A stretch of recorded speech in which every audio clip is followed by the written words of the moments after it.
আসসালামু আলাইকুম, স্বাগতম জানাচ্ছি আজকের পর্বে। আমি রুবি আক্তার। আজকের পর্বটি সাজানো হয়েছে প্লে এবং নার্সারি স্টুডেন্টদের জন্য। আপনি যদি আপনার বাচ্চাকে সেরা স্টুডেন্ট হিসেবে ক্লাসে দেখতে চান তাহলে আজকের পর্বটি আপনার জন্য। 1 নম্বরে আছে যে জিনিসটা সর্বপ্রথমে তাকে দিতে হবে, বাংলা নিয়ে আমি সর্বপ্রথমে আলোচনা করব। 1 নম্বরে তাকে শিক্ষা দিতে হবে স্বরে অ থেকে ও পর্যন্ত। তারপরে স্বরবর্ণ লেখো। আমি এই জিনিসটা এ থেকে ও পর্যন্ত বোঝানোর চেষ্টা করছি। যেমন আপনি আপনার বাচ্চাকে যখন ও থেকে ও পর্যন্ত শিক্ষা দেবেন তখন তাকে কি করবেন, মাঝে মাঝে বলবেন যে তুমি এ থেকে ও পর্যন্ত লেখো, স্বরে অ থেকে এ পর্যন্ত লেখো। এইভাবে এই শিক্ষাটা দিতে হবে তাকে। তারপরে হচ্ছে শব্দ গঠন। 3 নম্বরে আসছে শব্দ গঠন। তাকে ও থেকে অ পর্যন্ত আপনি শব্দ গঠন শিক্ষা দিবেন। অ থেকে অ পর্যন্ত শিক্ষা দেওয়ার শেষে কি করবেন, আপনি মাঝে মাঝে বলবেন তুমি রিতে শব্দ গঠন করো, রস্বইতে শব্দ গঠন করো। তাহলে গেল এটা। তারপরে স্বরচিহ্ন। স্বরচিহ্ন আকার থেকে ঔকার পর্যন্ত। স্বরচিহ্ন যখন আমরা আকার থেকে ঔকার পর্যন্ত শিখাবো, নেক্সট টাইম কী করব, স্বরে ওটা দেব, বলবো যে এর স্বরচিহ্ন লেখো, রস্বই দিলে তার স্বরচিহ্ন লেখো, এ দিলে তার স্বরচিহ্ন লেখো। এইভাবে যাচাই করতে হবে স্বরচিহ্ন সম্পর্কে। তারপরে স্বরচিহ্ন দিয়ে, নিশ্চয়ই আমার নিচে আছে, স্বরচিহ্ন দিয়ে শব্দ গঠন শিখাতে হবে। স্বরচিহ্ন ব্যতীত শব্দ গঠন শিখাতে হবে। তারপর ব্যঞ্জন বর্ণ লেখো ক থেকে চন্দ্রবিন্দু পর্যন্ত।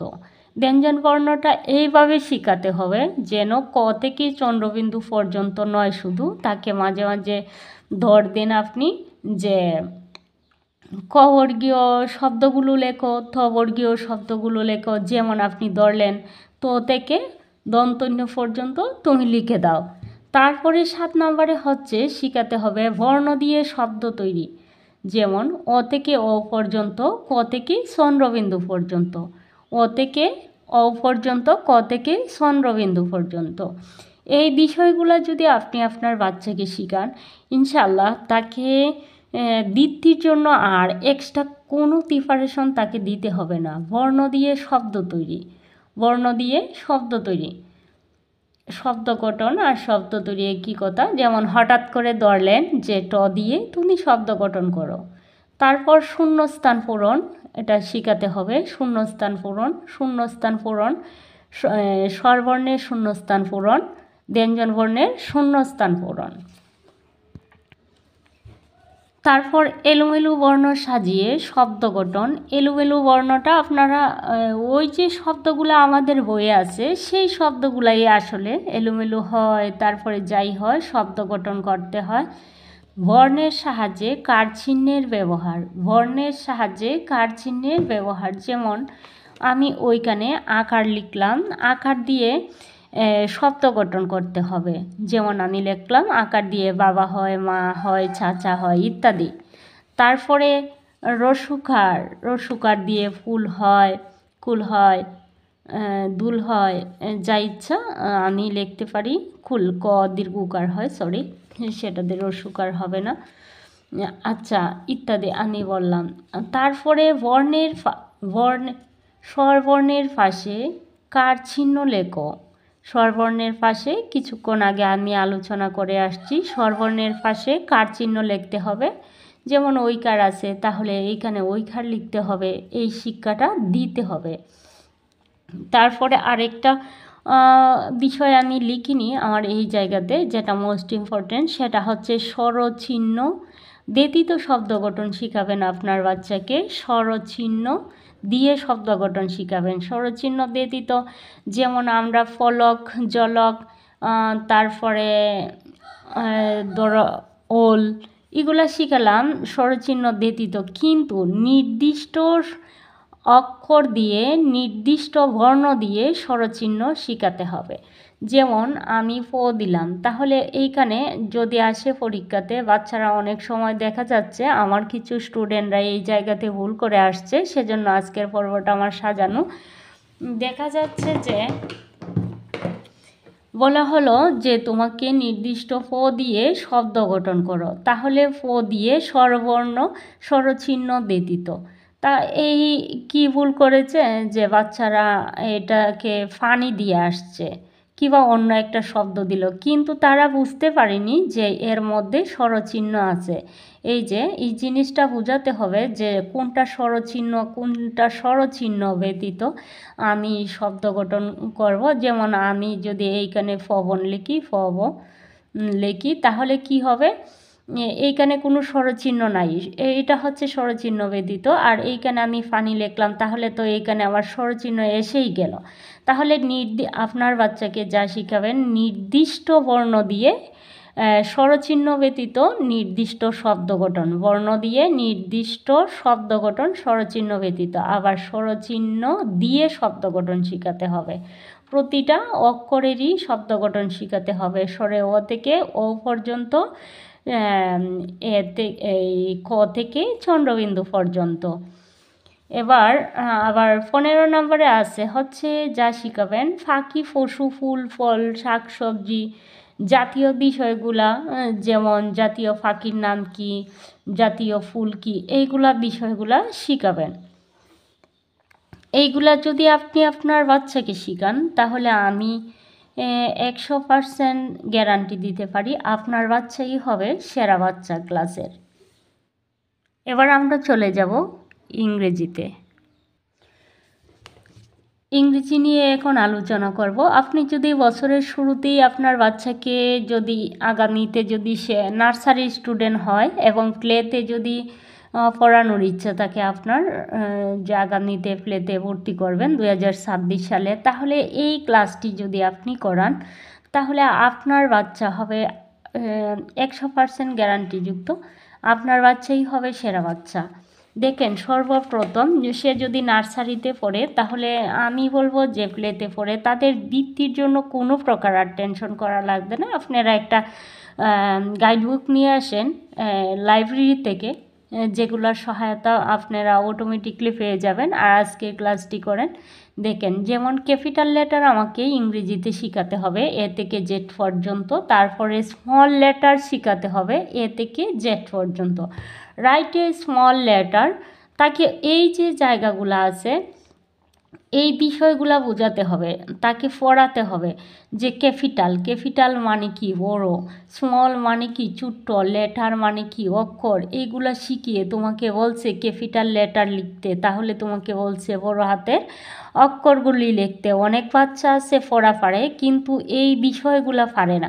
এই বিষয়গুলোও তাকে শিখাতে হবে যে এইটা কি, এটা এর অর্থ কি। স্মল লেটার মানে হচ্ছে ছোটো হাতের অক্ষর, তাহলে তোমাকে ছোটো হাতের বর্ণ লেখার জন্য বলছে। তাহলে আমাদের বাচ্চাকে কি শিখাতে হবে, এ থেকে জেড পর্যন্ত বড় হাতের এবং ছোট্ট হাতের। যদি আপনি তাকে আসলে সেরা দেখতে চান, তাহলে এই পরিশ্রমটুকু আপনাকে শুরু থেকে করতে হবে। তাহলে বৃত্তি এবং ক্লাসের জন্য আপনাকে কোনো প্রকার টেনশন করতে হবে না। রাইট এ স্মল লেটার, যেমন বললেন রাইট এ স্মল লেটার, তাহলে কি এইখানে নির্দিষ্ট করে দেওয়া আছে ডি থেকে জেড পর্যন্ত, তাহলে স্মল লেটার লিখতে হবে ডি থেকে জেড পর্যন্ত। তাহলে যদি তাকে রাইট এ ক্যাপিটাল লেটার, এইখানে দিলাম আমি এম থেকে জেড পর্যন্ত, তাহলে এইভাবে শিখাতে হবে। 3 নম্বরে হচ্ছে রাইট এ, 4 নম্বরে হচ্ছে make a word with letter, make a word with letter.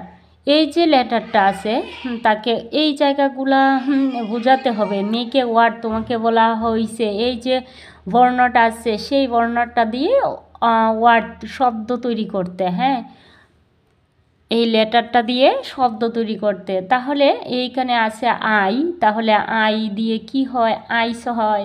N দিয়ে কি হয়, নেস্ট হয়, নেট হয়। টি দিয়ে টাইগার হয়, ইত্যাদি। প্রতিটা বর্ণ দিয়ে এইভাবে শেখাতে হবে, শুধু আই, এন এবং টি দিয়ে নয়।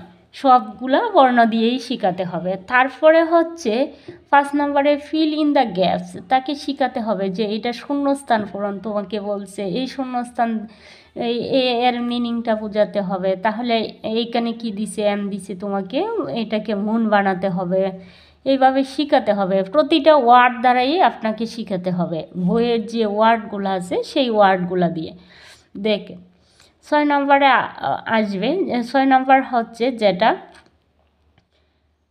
আমার নাম্বারগুলো এলোমেলো হতে পারে কিন্তু এই পজিশনে পড়াবেন আপনারা। দেখেন 6 নম্বরে হচ্ছে write a word meaning, write a word meaning, লেখো তোমার ওয়ার্ডের অর্থ লেখো। এই যে ওয়ার্ডটা আছে, এই যে ওয়ার্ডটা আছে এর অর্থগুলা লিখতে তোমাকে বলছে। তাহলে এইখানে দেওয়া আছে জগ, তাহলে জগ মানে কি, জগ। কাইট, কাইট মানে কি, ঘুড়ি। কিং, কিং মানে কি, রাজা। এইভাবে এই শব্দগুলার অর্থ নয়, আর অনেকগুলা ওয়ার্ড আছে বইয়ের মধ্যে যেগুলার অর্থ শিখাতে হবে। 7 নম্বরে রিঅ্যারেঞ্জ, রিঅ্যারেঞ্জ মানে হচ্ছে এলোমেলো। আমি ফুলটা লিখিনি। আপনি আপনার বাচ্চাকে যতটা পড়া শিখাবেন ততটা শিখাবেন এই যে বিষয়গুলো আছে এইগুলা। যেমন 7 নম্বরে আসছে রিঅ্যারেঞ্জ, রিঅ্যারেঞ্জ বানানটা অবশ্যই তাকে শিখাবেন, এর মানেটা শিখাবেন, অবশ্যই শিখাবেন।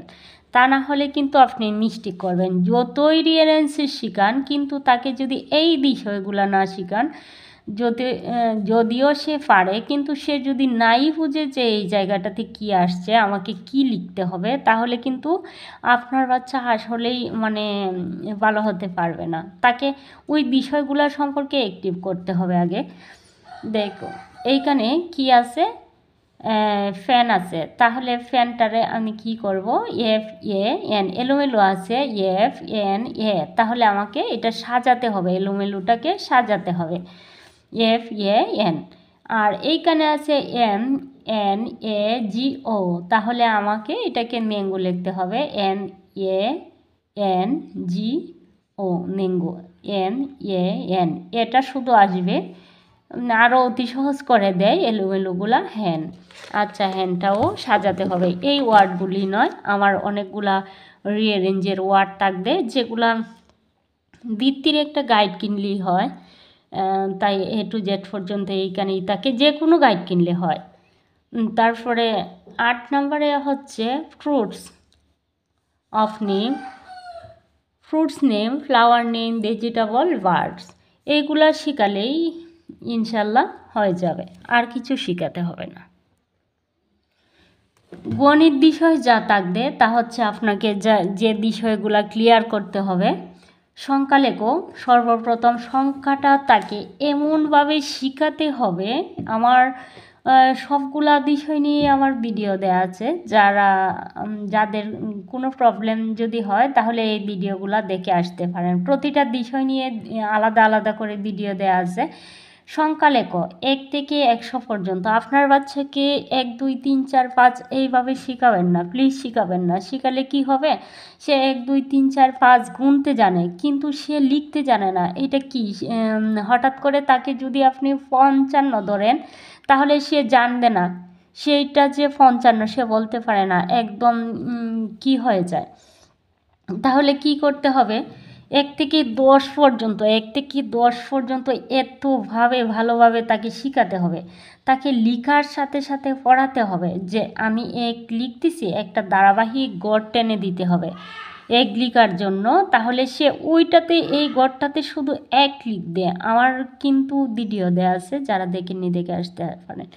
1 একই লিখবে, তার একের সাথে, এবং মুখে বলবে, হাতে লেখার সাথে সাথে মুখে বলবে। সে মানে এমনভাবে জিনিসটা তার আইডিয়া হবে যে একটা দেখলেই যেন সে চিনে। কিন্তু 1 2 3 অনেক বাচ্চা 100 পর্যন্ত গুনতে জানে কিন্তু লিখতে পারে না।